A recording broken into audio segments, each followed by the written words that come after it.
the first fight, in the red corner with the white pieces, all the way from Germany, we have Hasan Celik. This is Hasan's second fight. Hasan doing flips onto the stage, getting ready to rumble. Sorry, this is with the black pieces. And with the white pieces on the red corner, we have Gabriel Lacroute from France.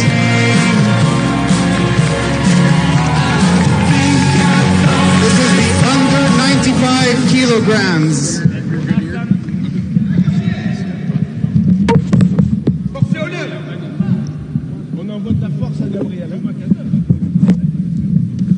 Okay, so we have Hasan the man doing backflips and against a French chess boxer. This is Pierre.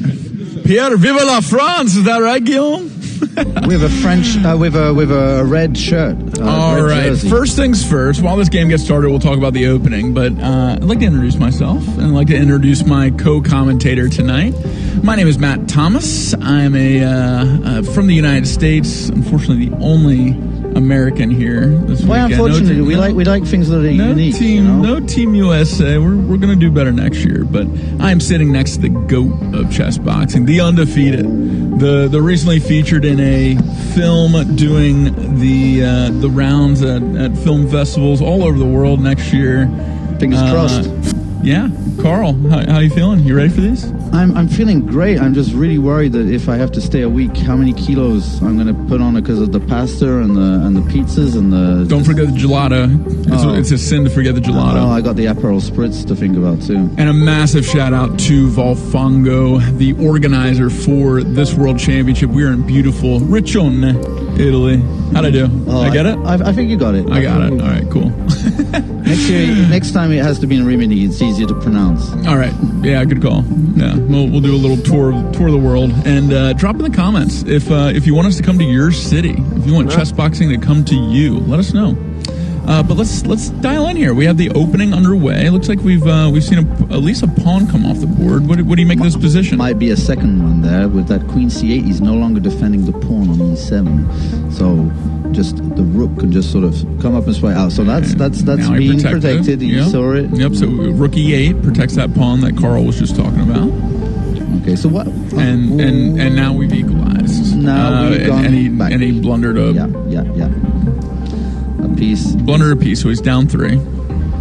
Hasan, I think at this point is a good moment to slow down. Even if you're down, I know it might seem counterintuitive, but just regroup, just make the guy panic that, everything's going to be done on the boxing now, right? So by slowing down the pace, all that psychology before the first rounds happened is just going to be, all that more felt. That's right, and he is already down on the clock about 25 seconds. So he might be feeling that time pressure a little bit. He might be feeling both the time and the positional pressure that he's behind on points, he's behind on time going into this first boxing round. So with your chess boxing experience, if you were in Hasan's position, what would you be thinking going into this first chess boxing round? Well, it's all I'm thinking of, chess boxing is chess, boxing, and time. There are 3 actors in this show, right? There's not only 2. So you're losing on 1. Boxing, we have to wait for it. Just slow down, okay? It's not the end of the world. You can't really count up the chess at this point, right? So, and that's an illegal move that you'll have to be taken back. So right as that bell rings, we have one illegal move. He marks it, and off the fighters go to their corners. Now, this is the first time in chess boxing history that I've seen the board actually outside of the ring. I like this setup that Volfango concocted. He is a showman, if nothing else. He knew how to set up a very cool venue for our World Championship this year. And both of our fighters are making their way to their corners. Our French fighter is in the red corner. Our German fighter is in the blue corner. Gloves are coming on. The headgear is staying off. We are in main event regulations here, so no helmets. But there are rumors around the ring that you may be competing in a newer chess boxing rule set called Chess Boxing Light. Can you confirm or deny?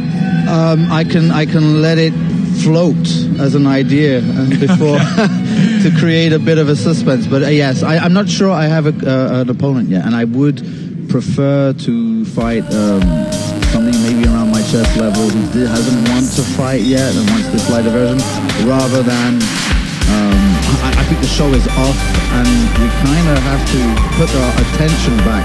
That's right, like a raging bull. Hasan comes out like crazy, like we know him.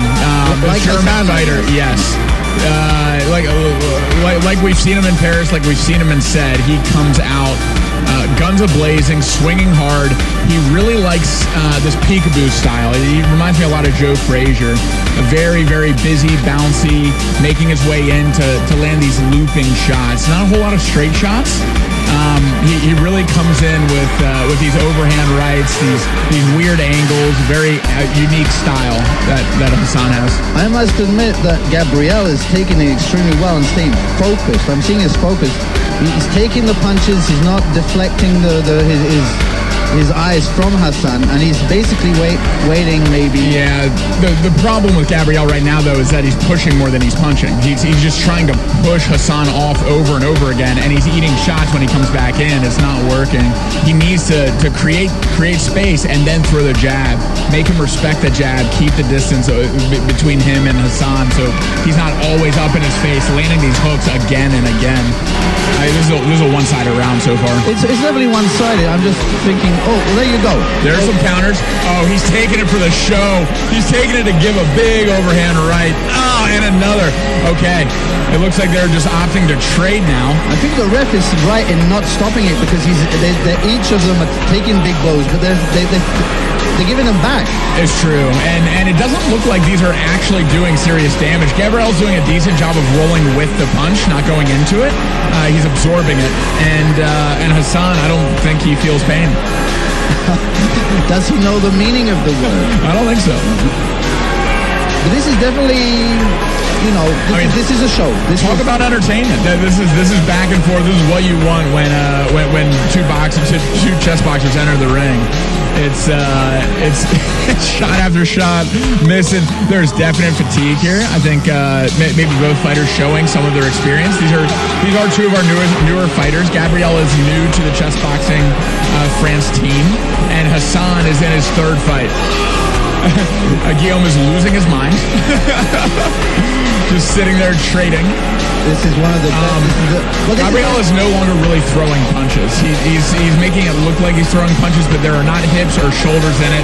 I think he's dazed. I think he's very fatigued. Hasan has found his second wind in this latter half of the round.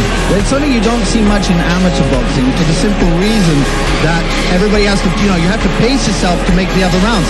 Here they know they're going to have like a 4 or 5 minute rest, and so you could just be completely explosive, 100% violent. That's right. You can dump all that energy, and that last 10 seconds was electric. We love to see the sportsmanship at the end of the round with a big hug. The French team is going crazy in the red corner, and Germany is just as proud of their boy in the blue. So we are about to have 1 minute transition and make our way back to the chess board, and in just a second we're going to be able to display that chessboard so we can study the position a little bit before the players resume. But before we do, just an assessment of that round. I'd say a clear win. I'd say a 10-9 round at least to Hasan. Maybe an argument could be made for a 10-8. There was no knockdown, but I would say that the vast majority of the volume and the power punches landed in that round did go to Hasan. So I wouldn't judge a judge who scored that a 10-8, but I would have scored it a 10-9. I would probably agree with that. I tried to take it outside, extract it from the quantitative on this point. For me, that was just more of a show on how it's going to affect the chess. I do have the impression that both boxers, at the end of that round, it felt like they fought a full fight, and the hug it wasn't a touch of the gloves, it was actually a hug as if, the fight had already been in the past. Yeah, and we love that kind of sportsmanship. It's such a small community. We're tight knit. We're fighting friends here, and so that's an important thing to remember when you're watching these fights. You can also see the effects of that boxing round all over the face and the heaving of the chest. Especially look at Gabriel, that big chest breath, man. One of the things my year when I fought in 2018.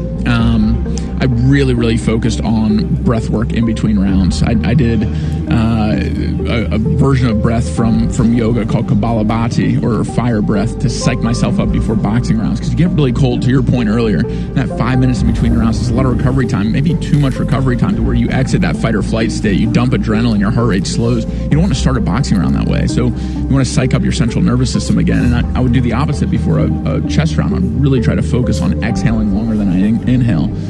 Signaling my central nervous system it's okay to exit fight or flight, dump adrenaline, and move my body and my brain's resources back to the part of my brain that's better at playing chess.